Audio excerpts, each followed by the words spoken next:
سلام دوست عزیز، خوش آمدید به کانال من. امیدوارم حالتون خوب باشه. امروز میخوایم در مورد کفش طلا، توپ طلا و پوشکاش با هم صحبت کنیم. قبلش لایک و سابسکرایب هم یادتون نره.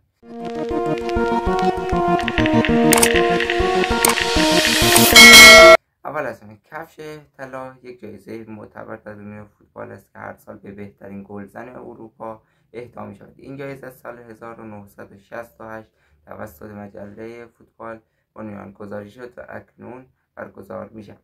نحوه امتیازدهی و انتخاب برنده: از فصل 1996-97 سیستم امتیازدهی تغییر کرد و برای لیگ‌های مختلف ضریب‌های متفاوت در نظر گرفته شد. لیگ‌های سطح بالا مثل لالیگا اسپانیا، لیگ برتر انگلیس، سری آ ایتالیا، بوندسلیگای آلمان و لیگ یک فرانسه هر گل 2 امتیاز داره و لیگ‌های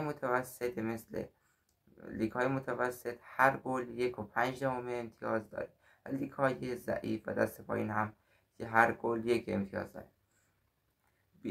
بیشترین کفش طلا رو هم لیونل مسی با 6 تا و بعد از اون کریستیانو رونالدو با 4 تا کفش طلا داره. حالا میخوایم در مورد جایزه پوشکاش با هم صحبت کنیم. جایزه پوشکاش یک جایزه سالانه است که توسط فیفا، فدراسیون بین‌المللی فوتبال، به بازیکنان که زیباترین گل را به ثمر برسونه باشگاه اهدا میکنه. این جایزه در سال 2009 به افتخار فرانس پوشکاش، اسطوره فوتبال مجارستان و رئال مادرید بنیانگذاری شد. معیارها و انتخاب گل بعد: زیبایی گل شامل ضربات آکروباتیک، شوت‌های خارج از راه دور، حرکات تکنیکی و غیره.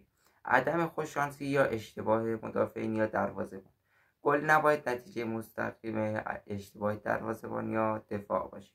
اخلاق ورزشی: نباید حاصل رفتار غیر ورزشی باشد. برنده این جایزه از طریق رأیگیری و عمومی انتخاب کارشناس فیفا انتخاب میشه. تا الان پوشکاش نیمار و رونالدو بیشترین جایزه رو داره با 2 تا. نیمار 2 تا جایزه برده، هم کریستیانو رونالدو. بقیه بیشتر سایر بازیکن‌ها 1 پوشکاش داره. حالا میخوایم در مورد توپ طلا با هم صحبت کنیم. توپ طلا یکی از معتبرترین جوایز فردی در دنیای فوتبال است که هر ساله بهترین بازیکن فوتبال جهان اهدا می‌شود. این جایزه از سال 1956 توسط مجله فرانس فوتبال بنیانگذاری شد و تا سال 1995 فقط به بازیکنان اروپایی داده می‌شد که اما از آن پس تمام بازیکنان شاغل در لیگ‌های اروپا می‌توانستند برنده شوند. از سال 2007 نیز این جایزه به تمامی بازیکن فوتبال جهان بدون محدودیت ملیتی یا باشگاهی اهدا می‌شد.